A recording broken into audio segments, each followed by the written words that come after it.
ಮಹಿಳೆಯರು ವಿದ್ಯಾವಂತರಾಗಿ ಭಾರತದ ಅತಿ ದೊಡ್ಡ ಅತ್ಯಂತ ಪ್ರತಿಷ್ಠಿತ IT ಕಂಪನಿಯೊಂದಕ್ಕೆ ಕೆಲಸಕ್ಕೆ ಹೋಗ್ತಾರೆ. ಅಲ್ಲಿ ದೊಡ್ಡ ಸಂಬಳ, ಒಳ್ಳೆ ಭವಿಷ್ಯ ಇದೆ ಅಂತ ಕನಸು ಕಾಣ್ತಾರೆ.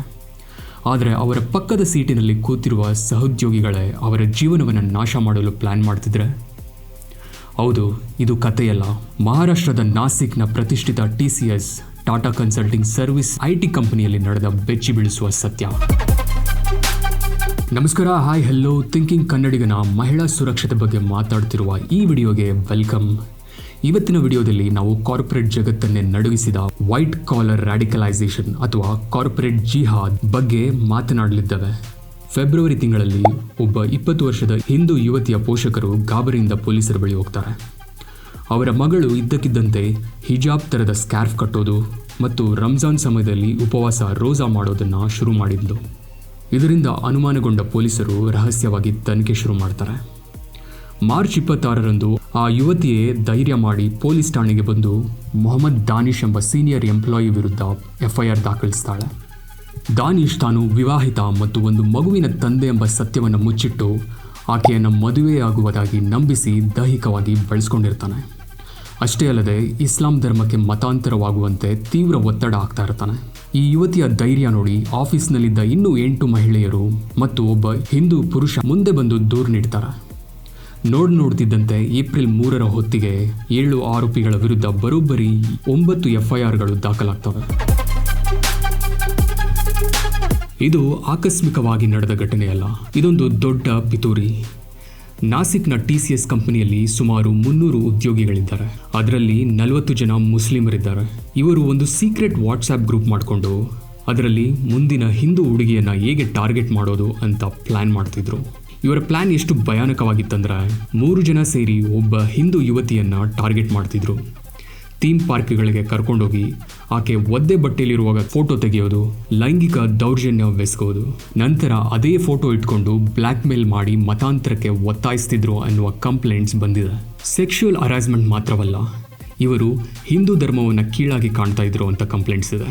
ರಜಾ ಮೆನನ್ ಎಂಬ ಆರೋಪಿ ಹಿಂದೂ ದೇವರುಗಳು ಬೆತ್ತಲಾಗಿ ತಿರುಗ್ತಾರೆ ಎಂದು ನಿಂದಿಸ್ತಿದ್ದ ಅಂತ ಸಂತ್ರಸ್ತೆ ಹೇಳ್ಕೊಂಡಿದ್ದಾಳೆ. ಇನ್ನೊಬ್ಬ ಸಂತ್ರಸ್ತೆ ಪ್ರಕಾರ ಮಹಾರಾಷ್ಟ್ರದ ಪ್ರಸಿದ್ಧ ಗುಡಿ ಪಾಡ್ವಾ ಅಂದರೆ ನಮ್ಮ ಯುಗಾದಿ ಹಬ್ಬದ ಆಚರಣೆಯ ಸಮಯದಲ್ಲಿ ಉದ್ದೇಶಪೂರ್ವಕವಾಗಿ ಹಿಂದೂ ಮಹಿಳೆಯರ ದುಪ್ಪಟ್ಟ ಅಥವಾ ಫಲ್ಲುನ ಎಳೆದು ಅವಮಾನಿಸ್ತಿದ್ದ ಅಂತ ದೂರು ಕೊಟ್ಟಿದ್ದಾರೆ.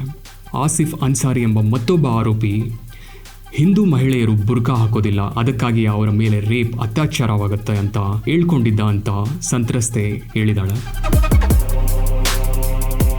ಇನ್ನೊಂದು ಕಂಪ್ಲೇಂಟ್ ಪ್ರಕಾರ ಒಬ್ಬ ಹಿಂದೂ ಯುವಕನಿಗೆ ರಾಮ ಮತ್ತು ಸೀತೆ ವನವಾಸದಲ್ಲಿದ್ದಾಗ ಗೋಮಾಂಸ ತಿಂತಾ ಇದ್ರು ಎಂದು ಸುಳ್ಳು ಹೇಳಿ ಬ್ರೈನ್ ವಾಶ್ ಮಾಡಿ ಅವನಿಗೆ ಗೊತ್ತಾಗದೆ ಹಾಗೆ ಗೋಮಾಂಸ ತಿನ್ನಿಸಿದ್ದನ್ನು ಸಹ ಕಂಪ್ಲೇಂಟ್ ಆಗಿದೆ. ಇಲ್ಲಿ ನಿಮಗೆ ಒಂದು ಪ್ರಶ್ನೆ ಬರ್ಬೋದು, ಕಂಪನಿಯಲ್ಲಿ HR ಹ್ಯೂಮನ್ ರಿಸೋರ್ಸ್ ಡಿಪಾರ್ಟ್ಮೆಂಟ್ ಅಥವಾ ಮಾನವ ಸಂಪನ್ಮೂಲ ಡಿಪಾರ್ಟ್ಮೆಂಟ್ ಇರುತ್ತಲ್ವಾ, ಅವರು ಮಹಿಳಾ ಎಂಪ್ಲಾಯಿಗಳನ್ನು ಯಾಕೆ ರಕ್ಷಿಸಲಿಲ್ಲ ಅಂತ. ಇಲ್ಲೇ ಇರುವುದು ಅಸಲಿ ಟ್ವಿಸ್ಟ್. ಆ ಕಂಪನಿಯ HR ಮ್ಯಾನೇಜರ್ ನಿದಾ ಖಾನ್ ಸ್ವತಃ ಈ ಗ್ಯಾಂಗ್ನ ಮುಖ್ಯಸ್ಥಳಾಗಿದ್ಲು. 11 ವರ್ಷಗಳಿಂದ ಆ ಕಂಪನಿಯಲ್ಲಿ ಕೆಲಸ ಮಾಡ್ತಿದ್ದ ಹಿಂದೂ ಮಹಿಳೆಯೊಬ್ಬಳು ದೌರ್ಜನ್ಯದ ಬಗ್ಗೆ ದೂರು ನೀಡಿದರೂ ನಿದಾ ಖಾನ್ ಅದನ್ನು ಮುಚ್ಚಿ ಹಾಕ್ತಾಳೆ. ಆರೋಪಿಗಳ ವಿರುದ್ಧ ಕ್ರಮ ಕೈಗೊಳ್ಳುವ ಬದಲು ಹಿಂದೂ ಯುವತಿಯರ ಮೇಲೆ ಇಸ್ಲಾಂಗೆ ಮತಾಂತರವಾಗುವಂತೆ ಒತ್ತಡ ಹೇರ್ತಾ ಇರ್ತಾಳೆ. ತನಿಖಾಧಿಕಾರಿಗಳು ಈ ನಿದಾ ಖಾನ್ ಕೃತ್ಯವನ್ನ 2025ರ ಡೆಲ್ಲಿ ರೆಡ್ ಫೋರ್ಟ್ ಬ್ಲಾಸ್ಟ್ ಆರೋಪಿ ಡಾಕ್ಟರ್ ಶಾಹೀನ್ ಜೊತೆ ಸಂಪರ್ಕ ಇದೆ ಅಂತ ಸಹ ಈಗ ರಿಪೋರ್ಟ್ಸ್ ಬರ್ತಿದೆ. ಡಾಕ್ಟರ್ ಶಾಹೀನ್ ಮತ್ತು ನಿದಾ ಖಾನ್ ಇಬ್ಬರು ಉನ್ನತ ಶಿಕ್ಷಣ ಪಡೆದವರು, ಆದರೆ ತಮ್ಮ ವಿದ್ಯೆ ಮತ್ತು ಅಧಿಕಾರವನ್ನು ಬಳಸಿ ಮುಗ್ಧರನ್ನು ಟಾರ್ಗೆಟ್ ಮಾಡಿ ರ್ಯಾಡಿಕಲೈಸ್ ಅಂದರೆ ತೀವ್ರವಾದಿಗಳನ್ನಾಗಿ ಮಾಡಲು ಪ್ರಯತ್ನಿಸ್ತಿರೋದು ತುಂಬ ಬೇಜಾರಿನ ಸಂಗತಿ. ಇದು ವಿದ್ಯಾವಂತ ಮುಸ್ಲಿಂ ಮಹಿಳೆಯರು ರ್ಯಾಡಿಕಲೈಸೇಷನ್ ಕಡೆಗೆ ತಿರುಗುತ್ತಿರುವುದು ಅಪಾಯಕಾರಿ ಬೆಳವಣಿಗೆಯಾಗಿದೆ. ಇದು ಕೇವಲ ಒಂದು ಆಫೀಸ್ ಕಿರುಕುಳವಾಗಿರಲಿಲ್ಲ. ಈ ಗ್ಯಾಂಗ್ನ ಉದ್ದೇಶ ಅಂತಾರಾಷ್ಟ್ರೀಯ ಮಟ್ಟದಾಗಿತ್ತು.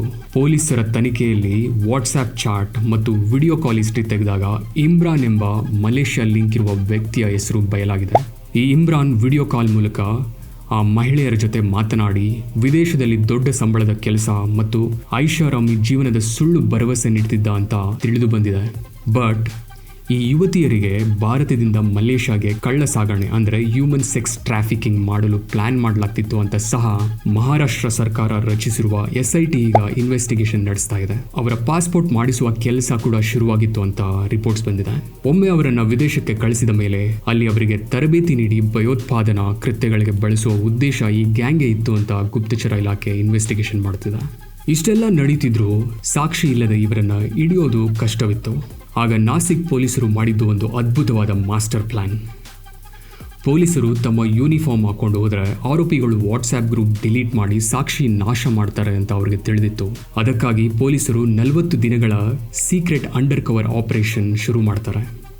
7 ಜನ ಮಹಿಳಾ ಪೊಲೀಸರು ಹೌಸ್ ಕೀಪಿಂಗ್ ಸ್ಟಾಫ್ ಅಂದರೆ ಸ್ವಚ್ಛತಾ ಸಿಬ್ಬಂದಿಯಾಗಿ ವೇಷ ಮರೆಸ್ಕೊಂಡು ಆಫೀಸ್ ಒಳಗೆ ಸೇರ್ಕೊಳ್ತಾರೆ. ಕಸ ಗುಡಿಸೋದು, ಟೇಬಲ್ ಒರೆಸುವ ನೆಪದಲ್ಲಿ ಅವರು ಆಫೀಸ್ನ ಮೂಲೆಯನ್ನು ಗಮನಿಸ್ತಾ ಇರ್ತಾರೆ. ಜಿಹಾದಿ ಗ್ಯಾಂಗ್ನ ಸೀಕ್ರೆಟ್ ಮೀಟಿಂಗ್ಗಳನ್ನು ಕದ್ದು ಕೇಳಿಸ್ಕೊತಾ ಇರ್ತಾರೆ. ಹಿಂದೂ ಯುವತಿಯರನ್ನು ಹೇಗೆ ಟಾರ್ಗೆಟ್ ಮಾಡಲಾಗ್ತಿತ್ತು, ಆಫೀಸ್ ಸಮಯದಲ್ಲಿ ಹೇಗೆ ಬಲವಂತವಾಗಿ ಇಸ್ಲಾಮಿಕ್ ಆಚರಣೆಗಳನ್ನು ಮಾಡಿಸಲಾಗ್ತಾ ಇತ್ತು ಎಂಬುದನ್ನು ಕಣ್ಣಾರೆ ಅವರು ಕಂಡಿದ್ದಾರೆ. HR ನಿದಾ ಖಾನ್ ದೂರುಗಳನ್ನು ಹೇಗೆ ಕಡೆಗಣಿಸ್ತಾ ಇದ್ಲು ಎಂಬುದನ್ನು ಲೈವ್ ಆಗಿ ನೋಡಿ ಅವರ ಮೇಲಧಿಕಾರಿಗಳಿಗೆ ರಿಪೋರ್ಟ್ ಮಾಡ್ತಿದ್ರು. ಕೊನೆಗೆ ಆರೋಪಿಯೊಬ್ಬನ ಫೋನ್ ಚೆಕ್ ಮಾಡಿದಾಗ ಹಿಂದೂ ಯುವತಿಯೊಬ್ಬಳ ಫೋಟೋ ಅಲ್ಲಿ ಸಿಗುತ್ತೆ.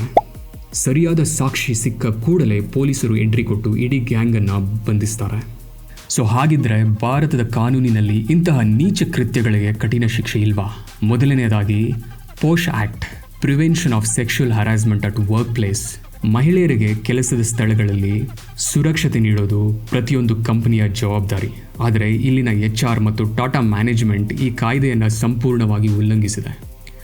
ಈ ಪ್ರಕರಣ ನ್ಯೂಸ್ ಆಗಿ ಜನ ತೀವ್ರವಾಗಿ ಖಂಡಿಸಿದ ಮೇಲೆ ನಾಸಿಕ್ TCS ಕಂಪನಿಯನ್ನು ತಾತ್ಕಾಲಿಕವಾಗಿ ಮುಚ್ಚಿದ್ದಾರೆ. ನಿದಾ ಖಾನನ್ನು ಸಸ್ಪೆಂಡ್ ಮಾಡಿ TCS ಕಂಪನಿ ಕೈ ತೊಳ್ಕೊಳ್ಳೋ ಕೆಲಸ ಮಾಡಿದೆ. ಎರಡನೇದು ಮದುವೆಯಾಗುವುದಾಗಿ ನಂಬಿಸಿ ಅತ್ಯಾಚಾರ, rape on pretext of marriage. ಇದು ಭಾರತೀಯ ನ್ಯಾಯ ಸಂಹಿತೆ BNS ಅಡಿ ಅತ್ಯಂತ ಗಂಭೀರ ಅಪರಾಧ. ಮೂರನೇದು ಮಹಿಳೆಯರ ದುಪ್ಪಟ್ಟ ಎಳೆಯೋದು ಮತ್ತು ಅವರನ್ನು ಮುಟ್ಟೋದು, ಲೈಂಗಿಕ ದೌರ್ಜನ್ಯ ಎಸಗೋದು BNS ಸೆಕ್ಷನ್ಗಳ ಪ್ರಕಾರ ಗಂಭೀರ ಅಪರಾಧವಾಗಿದೆ. ನಾಲ್ಕನೇದು ಧಾರ್ಮಿಕ ಭಾವನೆಗಳಿಗೆ ಧಕ್ಕೆ ಮಾಡೋದು, ಹಿಂದೂ ದೇವರುಗಳನ್ನು ನಿಂದಿಸೋದು ಮತ್ತು ಬಲವಂತವಾಗಿ ಗೋಮಾಂಸ ತಿನ್ನಿಸೋದು ಕಮ್ಯುನಲ್ ಅಪರಾಧವಾಗಿದ್ದು ಇದಕ್ಕೆ ಕಠಿಣ ಜೈಲು ಶಿಕ್ಷೆ ಸಹ ಕಾದಿದೆ.